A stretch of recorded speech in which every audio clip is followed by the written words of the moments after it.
C'était hier la journée mondiale de sensibilisation à l'autisme. En France, 430 000 personnes sont atteintes de ce trouble du développement.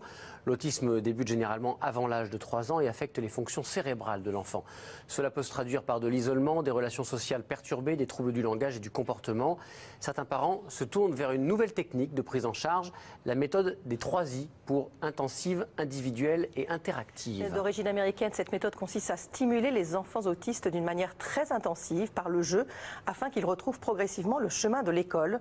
Pour l'instant, cette méthode n'est pas reconnue par les médecins, mais elle est porteuse d'espoir pour certaines familles. Explication, Benoît Lordelot et Frédéric Elorga. Allez, hop, on y va. C'est une nouvelle journée de jeu qui commence pour Owen.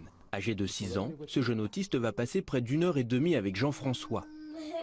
Ce bénévole de 70 ans va ainsi tenter de capter l'attention d'Owen par l'imitation en créant un lien de confiance. Le but, c'est de les ouvrir à des jeux, de les amener à en faire un petit peu plus ou à comprendre ce qu'on fait. Simplement, voilà, faut être en contact avec eux permanent, visuel. Faut pas les lâcher des yeux. Faut qu'ils soient toujours présents avec nous, ou qu'on soit vraiment avec eux, pas les laisser repartir dans leur bulle, surtout pas. Coucou. Bonjour Owen. Tu m'attendais devant l'immeuble? Oui, Cette approche, c'est la méthode des 3 I, intensive, interactive et individuelle. Owen est à la maison, mais isolé dans une petite salle de jeu spécialement conçue pour lui. Bonjour. Oui, je vais partir. Il va partir. Des bénévoles, parfois très jeunes, se relaient, car il faut occuper Owen 6 heures par jour, du lundi au dimanche. Objectif, stimuler son attention en permanence, sans être directif. Chaque séance est filmée pour être analysée ensuite par un psychologue. Pour la maman d'Owen, en 3 ans, il s'est métamorphosé. Avant, Owen, il ne parlait pas, mais vraiment pas. Et aujourd'hui, quand on le voit, c'est un langage mais courant, voire soutenu. On peut avoir une conversation, on peut lui poser des questions et il répond. Quand il demande quelque chose, il le demande réellement et franchement. Et voilà, aujourd'hui, il sait se faire entendre.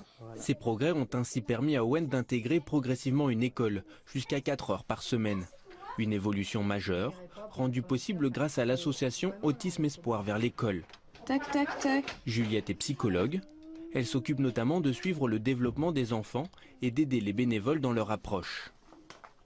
Nous, on n'est pas là pour apprendre, pour arriver avec notre caisse à outils à apprendre des choses à l'enfant. C'est par le biais de la relation qu'il s'éveille au monde et que donc le développement se fait naturellement et les apprentissages suivent.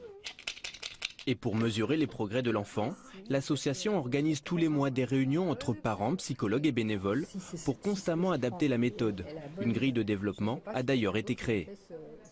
Il peut être par exemple à 12 mois d'âge développemental parce qu'il ne parle pas, il fait que babiller, mais en revanche, il peut avoir une très bonne image de lui ou être plus à l'aise dans la communication gestuelle. Donc voilà, c'est un bon indicateur, ça permet aux bénévoles, aux accompagnants, aux parents de savoir où est-ce qu'il en est dans son évolution et finalement comment être avec lui.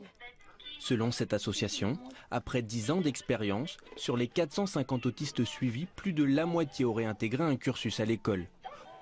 Pourtant, impossible pour des médecins spécialistes de l'autisme de recommander cette méthode. Elle ne dispose en effet d'aucune reconnaissance ou publication scientifique. Donc si on les accompagne bien, effectivement, ils peuvent probablement aller un peu mieux avec l'entourage, probablement communiquer un peu mieux, être un peu plus sociable, être un peu moins rigide. Mais la question qu'on se pose, c'est est-ce que c'est dû à la thérapie ou alors est-ce que c'est simplement parce qu'on les a accompagnés? Donc pour prouver que la méthode des 3 I est efficace, il faut prouver que cette thérapie-là est plus efficace que simplement un accompagnement. Les études sur cette méthode des 3 I sont néanmoins en cours. En cas de validation, cette approche dite innovante pourrait être prochainement recommandée par la HAS, la Haute Autorité de Santé. Un jeune Chinois